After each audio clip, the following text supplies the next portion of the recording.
E se eu te disser que a cena mais insana do Shikamaru não é só vingança, é um cálculo frio e quase perfeito. Sim, aquela mesma quando ele enterra um inimigo imortal.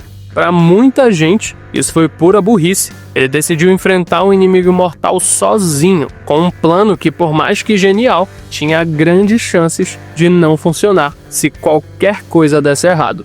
Mas hoje eu vou te mostrar por que essa decisão, que parecia altamente arriscada, foi na verdade a jogada mais inteligente que ele já fez. Mas antes da gente continuar esse vídeo, desce aqui embaixo e deixa o teu like para ajudar a divulgar esse conteúdo para mais pessoas. Se inscreve no canal e ativa o sininho para não perder os próximos conteúdos que estão por vir. E também considera se tornar um membro aqui do canal para você ter acesso a conteúdos exclusivos que estão por vir por aqui. Mas agora, bora continuar esse vídeo.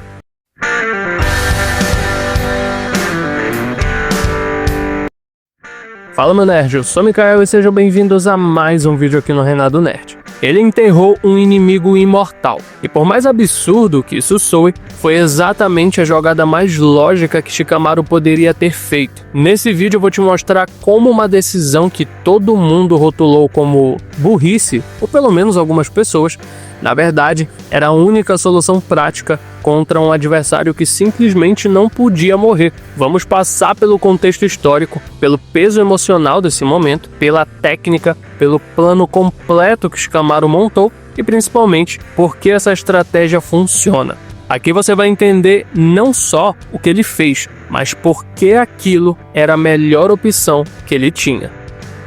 Nesse ponto da história, Akatsuki já não era mais uma sombra distante. Ela estava agindo ativamente, capturando Jinchuriki e avançando em direção a Konoha. A vila responde enviando equipes para rastrear e neutralizar os seus membros, e é justamente numa dessas missões que Shikamaru, Asuma, Ino e Choji entram em confronto direto com Hidan e Kakuzu. É nesse encontro que tudo desmorona. Asuma, mentor, sensei e figura quase paterna para Shikamaru, é brutalmente derrotado pelo ritual macabro de Hidan. A morte dele não é apenas uma perda militar, é uma ruptura emocional profunda para Shikamaru, que até então vivia entre a genialidade e a preguiça, sem nunca ser esforçado a encarar algo tão definitivo e tão perto. A dor da perda se transforma no seu ponto de virada. Shikamaru deixa de ser apenas o gênio que não gosta de esforço e passa a carregar um sentimento de responsabilidade real. Ele percebe que, se não tomar decisões difíceis, pessoas importantes continuarão morrendo. A morte de Asuma marca o momento em que ele se torna alguém que precisa agir, mesmo que isso signifique carregar o peso inteiro sozinho. Depois disso, Konoha organiza uma missão imediata de caça a Hidan e Kakuzu. Não é uma operação estratégica, é uma resposta emocional, um ajuste de contas. E Shikamaru se coloca à frente dessa missão com algo muito claro na mente. Ele quer impedir que o que aconteceu com Asuma se repita. E para isso, ele vai ter que enfrentar o inimigo mais imprevisível e perigoso, o imortal que derrotou o seu mestre. Hidan é um dos membros mais peculiares e assustadores da Akatsuki. Diferente dos outros que buscam poder, dinheiro ou objetivos políticos, ele age movido por fanatismo. Ele é seguidor de Jashin, um culto extremista que prega a dor, o sofrimento e a morte como formas de devoção. Para Hidan, matar não é sua missão, é ritual, é fé e é prazer. Esse fanatismo é o que torna suas ações tão imprevisíveis, porque ele não luta para sobreviver, ele luta para oferecer vítimas ao seu Deus. A imortalidade de Hidan vem justamente desse culto. Não é um poder biológico, não é um jutsu de regeneração, e tampouco uma Keiken Genkai. É uma maldição religiosa que o impede de morrer por ferimentos comuns. Ele pode ser decapitado, perfurado, estraçalhado e ainda continuar consciente, falando e tentando atacar. Mas essa imortalidade tem limitações práticas. Ele não se regenera e nem se recompõe automaticamente. Se perder uma parte do corpo, ele precisa ser religado a ela. E acima de tudo, ele depende de alimentação e de condições mínimas para manter o corpo funcionando, algo que quase ninguém percebe à primeira vista. Hidan não morre facilmente, mas pode ser reduzido à inutilidade por privação, isolamento e desgaste físico prolongado. Além de que, há a teoria de que se ele não fizer os rituais constantemente, ele pode até mesmo perder essa imortalidade. O seu ritual funciona de forma brutal e engenhosa.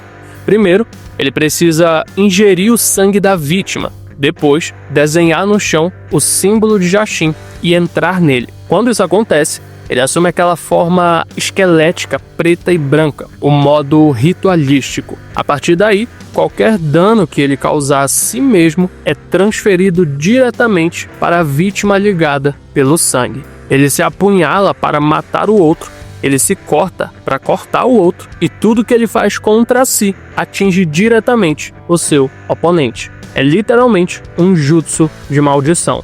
E o ponto mais perigoso disso é que mesmo que você tente matar o Hidan, depois que o ritual está ativo, ele continua causando dano até que seja impedido fisicamente. Ou seja, decapitá-lo ou perfurá-lo não encerra o risco. Ele é o inimigo que nunca cessa de ser perigoso enquanto estiver, no mínimo, de capacidade de se mexer. Em resumo, o Hidan é um imortal que não depende da própria sobrevivência. Ele pode finalizar uma vítima mesmo enquanto está sendo derrotado. E é por isso que enfrentá-lo de forma direta é quase sempre um erro fatal. E é exatamente por isso que o plano de Shikamaru precisava ser completamente diferente do óbvio. A ideia para derrotar Hidan parece uma completa burrice quando você entende quem ele é e como as suas habilidades funcionam.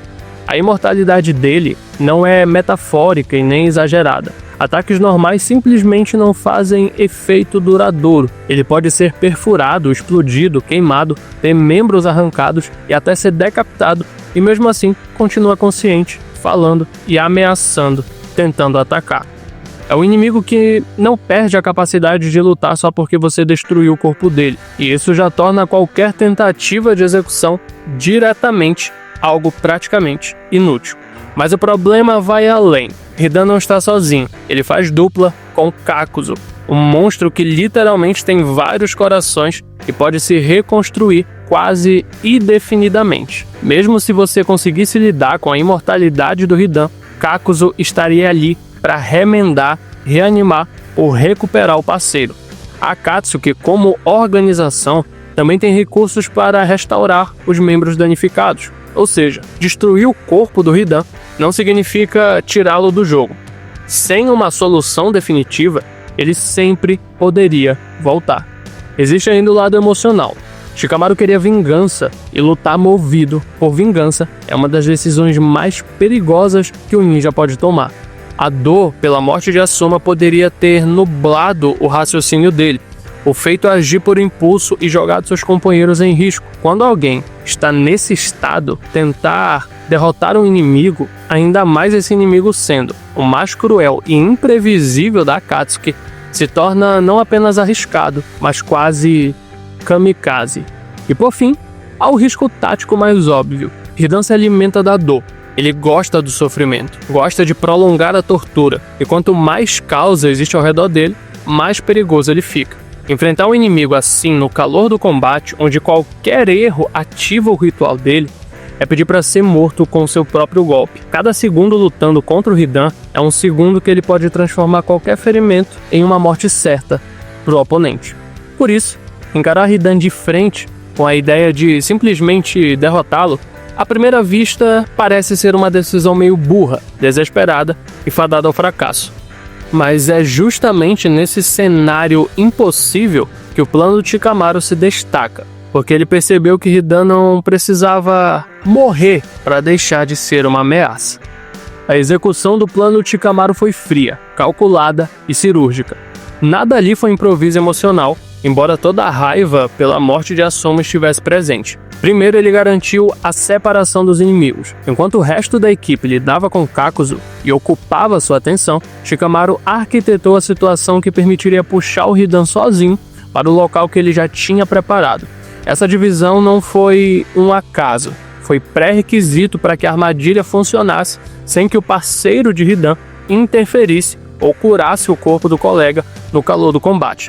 Quando Hidan foi atraído, o duelo ganhou um tom pessoal. Shikamaru provocou e aceitou o confronto por escolha, não por bravata, mas porque sabia que só ele, controlando o timing, poderia cumprir o plano. Essa escolha aumentou o custo emocional da cena. Ali estava o jovem que perdeu seu sensei, transformando luta em missão, mantendo o controle absoluto sobre quando e como o ritual final aconteceria. Em campo, Shikamaru usou a sua técnica característica como ferramenta de controle. Ele ativou o seu jutsu de sombra para prender o Hidan, forçando os movimentos do inimigo e anulando a sua iniciativa. Com o Hidan controlado, Shikamaru começou a manipular o cenário exatamente como planejado. As tags explosivas que antes haviam sido colocadas, concentradas junto ao corpo e ao círculo ritual, e pontos do terreno já fragilizados foram acionados. A sequência prática foi simples na teoria e brutal na execução. Segurar Hidan com a sombra, puxar as tags para sobre e ao redor dele, abrir a vala sobre o círculo e, em seguida, detonar as cargas de modo a provocar o colapso no solo. E o isqueiro de Asuma usado por Shikamaru, que funciona como detonador simbólico e prático. Ele aciona, cria a explosão controlada e transforma a área num buraco onde o corpo de Hidan pode ficar preso. Mesmo após a detonação, Hidan não morre. Ele protesta, grita e tenta continuar a atacar, porque a sua imortalidade não é anulada por ferimentos. Shikamaru antecipa isso. Quando percebe que a explosão apenas mutilou e imobilizou parcialmente Hidan, ele dá o passo final. Força um deslizamento grande o suficiente para que pedras e terra o sepultem em definitivo. O objetivo aqui não é destruir a alma ou apagar um corpo que já não se apaga. É tornar o corpo inútil, isolado e inacessível. Hidan fica coberto por escombros e pedra, tecnicamente vivo, mas condenado a uma contenção de longo prazo, sem fácil possibilidade de resgate ou reparo. À primeira vista, enterrar um inimigo mortal parece a decisão mais burra possível. Afinal, como você derrota alguém que não pode ser morto? Mas exatamente aí está a genialidade. Shikamaru entendeu que a imortalidade de Hidan não é uma invencibilidade absoluta. Ela tem limites, custos e dependências. Hidan não se regenera, não se recompõe e não volta sozinho do caos. Ele continua vivo, mas não necessariamente funcional. Se o corpo dele estiver destruído, fragmentado e sem qualquer chance de realizar novos rituais, a sua imortalidade vira um peso inútil. E se estiver isolado, longe do culto que supostamente sustenta sua fé e as suas práticas, sem vítimas para sacrificar e sem ninguém para alimentá-lo ou reconstruí-lo, a própria sobrevivência eterna se torna uma prisão. Isso se ele sobreviver. Shikamaru percebe que a melhor forma de derrotar Hidan não é necessariamente matá-lo, mas torná-lo impotente, e isso muda tudo. O aspecto psicológico também revela por que a decisão funciona. Shikamaru tinha todos os motivos do mundo para ceder ao ódio e agir impulsivamente. Ele perdeu seu sensei, um dos adultos mais importantes da sua vida, e carregava a culpa, a dor e a frustração de não ter sido forte o bastante para impedir aquilo. Mas em vez de correr para um destino incerto ou se deixar consumir pela raiva, ele transforma o seu luto em cálculo. A vingança dele não é cegueira, é método. Ele honra Asuma não com um ataque desesperado, mas com a mesma inteligência estratégica que sempre recebeu elogios do seu sensei. É moralmente questionável, dependendo do seu ponto de vista, mas é também extremamente coerente com a guerra que eles estavam enfrentando naquele momento, e com o que Asuma esperaria dele. O desfecho dessa história não é apenas o fim de um inimigo, é o marco de uma transformação profunda em Shikamaru, e no próprio arco narrativo da Vila da Folha. Quando Hidan é finalmente neutralizado, o impacto emocional se espalha por vários personagens. Kurenai, grávida e ainda lidando com a dor da perda de Asuma, recebe a notícia em silêncio. Mas há ali um reconhecimento de que Shikamaru honrou o legado do seu antigo sensei. Os colegas de equipe, assim como a vila inteira, percebem que o garoto preguiçoso, sempre reclinado no gramado e olhando as nuvens, deu um passo em direção à maturidade e ao peso real de ser um ninja em tempos de guerra.